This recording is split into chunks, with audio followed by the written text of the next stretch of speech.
Setelah ditangkap Kamis lalu di sebuah villa di kawasan Pulau Dewata dan Jumat lalu langsung ditahan di Mabes Polri, tersangka kepemilikan senjata api ilegal Dito Mahendra sempat melontarkan akan buka suara. Ia berseloroh akan membuka tabir rahasia di balik kepemilikan 7 senjata api ilegal serta jaringan bisnis yang dimilikinya.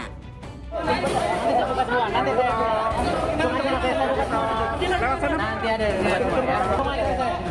Tuh ya. Tunggu ya. Tunggu ya. Dia sendiri, Pak? Bukan. Nyewa dia? Nyewa? Lagi liburan? Lagi liburan. Ini penangkapannya apa, Pak? Ya nggak ada apa perlawanan dari gitu? Ya.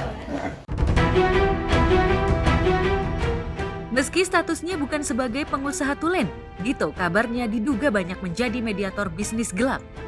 Bahkan seterunya Nikita Mirzani sempat menyebut jika Dito diduga sebagai makelar beberapa kasus, termasuk dugaan pencucian uang yang sempat diendus Komisi Pemberantasan Korupsi. Tapi kabar sumir itu memang masih menunggu klarifikasi Dito dan hasil penyelidikan pihak kepolisian.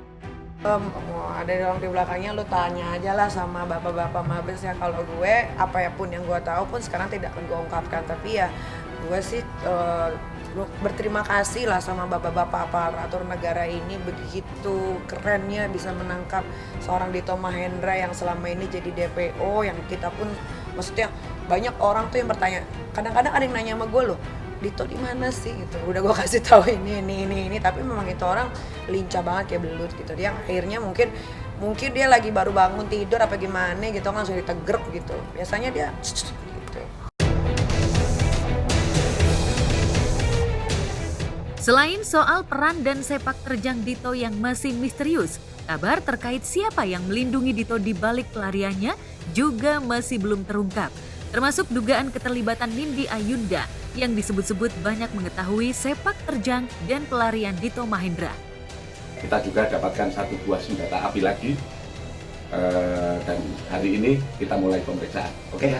Oke. Pak, berarti itu tambah dari 9 tambah 1 jadi 10. Tambah satu lagi. Tambah itu? Ya. Oke. Seorang diri ya Pak, dia Pak di villa itu Pak. Sendiri.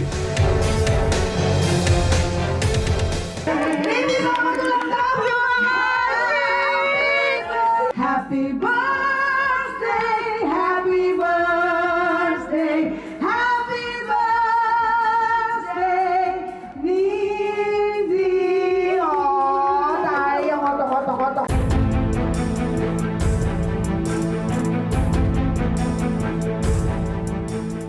Meski sempat menyanjung Dito sebagai orang berduit, bahkan sempat pamer kemesraan di hari ulang tahunnya, namun Nindi belakangan mulai menarik jarak dengan Dito.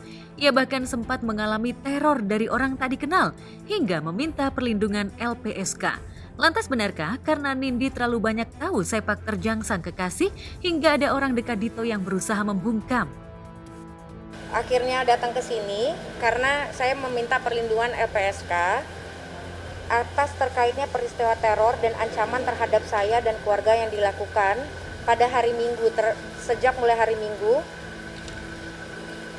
Dan peristiwa ini sudah sangat menimbulkan trauma karena yang datang itu bukan hanya 1-2 orang, tapi betul-betul 30 orang. Karena terdapat fakta bahwa sejak adanya laporan terhadap Nikita Mirzani di Polres Serang Kota, sejak saat itu tekanan intimidasi dan teror terhadap Mbak Nindi juga meningkat.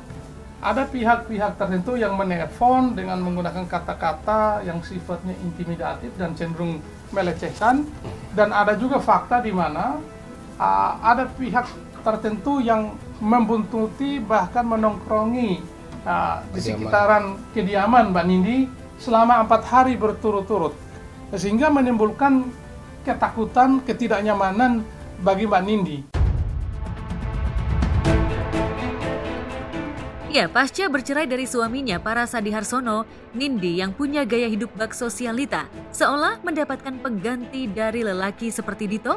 Selain disebut-sebut datang dari keluarga kaya, Dito yang kala itu tengah kasmaran dengan Nindi sempat membantu Nindi saat berseteru dengan Parasadi hingga dugaan insiden penyekapan terhadap asisten rumah tangga dan mantan supir Nindi mencuat. Kasus ini secara getol bahkan dibackingi Nikita Mirzani yang tengah berseteru dengan Nindi. Kuasa hukum yang biasa menangani kasus Nikita, Fahmi Bahmid, bahkan diutus untuk mendampingi laporan ART Nindi. Tapi hingga kini kasus laporan dugaan penganiayaan dan penyekapan itu masih menguap di Polres Jakarta Selatan. Anda cek di hadapan media, dia bicara bahwa tidak ada yang namanya penyekapan itu, tidak ada yang namanya pemukulan itu.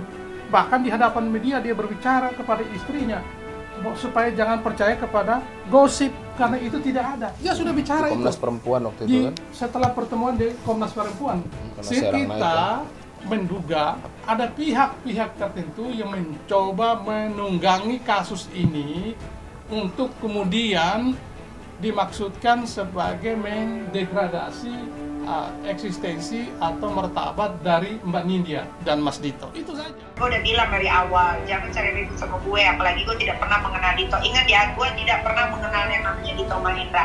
Dia penjarakan gue cuma gara-gara satu perempuan di Ayunda. Gue akan datang di persidangan setiap hari. Setiap hari. Walaupun bukan saksi, bukan pelapor, tetap hadir ya. Tetap hadir, harus hadir ya, biar dia tahu rasanya bagaimana itu duduk di tengah-tengah ya, ditontonin orang banyak ya, apalagi ada orang yang benci sama dia ada di situ, biar dia tahu rasanya. Laporan ini kan sudah hampir 1 tahun lebih, 1,5 tahun. Kenapa begitu lama? Sekarang saya mau tanya. Lama oleh karena buktinya itu tidak cukup, buktinya tidak memadai, itu halusinasi semua itu. Dari berbagai kasus mulai dari yang besar seperti kepemilikan senjata api ilegal hingga dugaan tindak kekerasan, lantas mungkinkah saat rilis nanti Dito akan membuka semua tabir rahasia yang selama ini belum terungkap? Benarkah Nikita Mirzani juga akan hadir saat sesi rilis? Pasalnya, ia juga ingin tahu apa yang membuat Dito harus melaporkannya ke Polda Banten hingga membuatnya sempat mendekam di penjara beberapa waktu lalu. Pas press release juga kayaknya gue mau hadir, gue mau lihat gitu. Gue soalnya demi Allah nih, gue belum pernah lihat wujud aslinya Dito Mahendra nih kayak gimana tuh. Gue nggak tahu, gue cuma tahu di foto doang.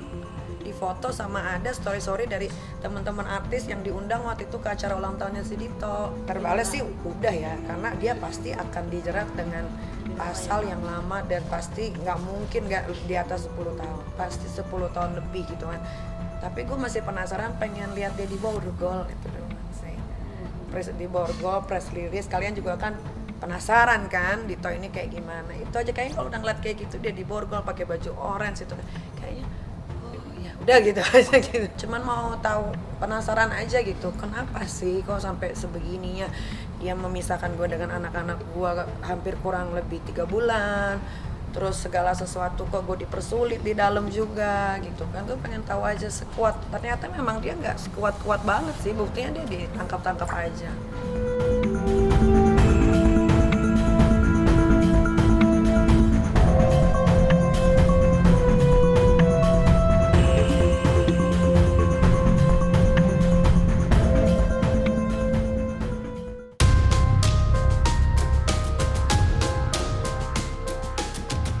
Jika keterangan Dito masih ditunggu publik hingga Jumat lalu, Bareskrim Polri juga tengah melakukan penyelidikan secara serius terhadap beberapa nama selebriti dan influencer yang diduga terlibat dalam praktik promosi judi online.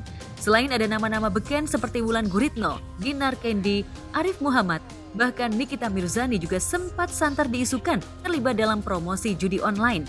Tapi Niki membantah isu tersebut. Terkait dengan rencana pemeriksaan atau meminta keterangan klarifikasi saudari WG yang mestinya dilakukan kemarin, namun alasan dari nasihat hukumnya karena saudari WG kurang sehat atau kesehatannya belum baik sehingga belum bisa hadir. ya tentunya kita pemeriksaannya mengarah kepada masing-masing perannya sebagai apa. Jadi kita fokus dulu kepada bagaimana mengkonstruksikan unsur-unsur pasal yang dipersangkakan. Praktik lacur para selebriti yang tergoda cuan hingga rela mengorbankan reputasi dengan mempromosikan judi online ini jelas sisakan ironi. Apalagi judi online sudah sangat meresahkan di nyaris seluruh lapisan masyarakat. Judi online sudah membuat masyarakat candu yang menyisakan masalah sosial. Lantas akankah Polri mampu menuntaskan praktik judi online di jagat maya? Dan pada saat yang sama menjerat mereka yang terlibat mempromosikan judi online? Saat ini kurang lebih ada 564 web ya, perjudian yang bisa diakses oleh masyarakat kita. Itu kita lakukan pemblokiran terhadap website tersebut. Dampak saya kira memang ini ya, cukup mengkhawatirkan ketika memang masyarakat yang melakukan sebagai pemasang perjudian ini bisa menjadi kecanduan. Nah, kalau sudah kecanduan tentunya ini juga akan berdampak kepada stres ketika keuangannya sudah tidak ada, dan bahkan mungkin bisa timbul tindak pidana lain atau kriminal lain untuk mendapatkan uang untuk memasang perjudian tersebut. Rekan-rekan, terhadap perkara ini penyidik telah menerapkan beberapa pasal dari beberapa undang-undang, baik undang-undang ITE, KUHP maupun undang-undang TPPU.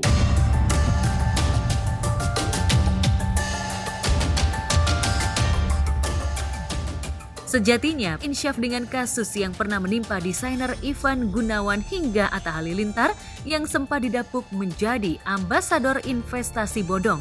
Igun dan Atta kala itu bahkan harus mengembalikan hadiah dari Doni Salmanan hingga mengaku kapok terlibat promosi bisnis yang banyak menimbulkan kerugian bagi masyarakat. Lantas, akankah kasus ini juga akan membuat kapok para pesohor? Atau sebaliknya, demi cuan, mereka akan berlindung dengan sikap lugu dan merasa tidak tahu? Dalam kesempatan ini juga selalu menghimbau kepada seluruh masyarakat tentunya untuk tidak melakukan praktek-praktek yang sifatnya perjudian, ya, baik itu sebagai pemain apalagi sebagai bandar. Ya, ini tetap kita supaya menghindari sehingga memang perjudian ini kita bisa berantas bersama-sama.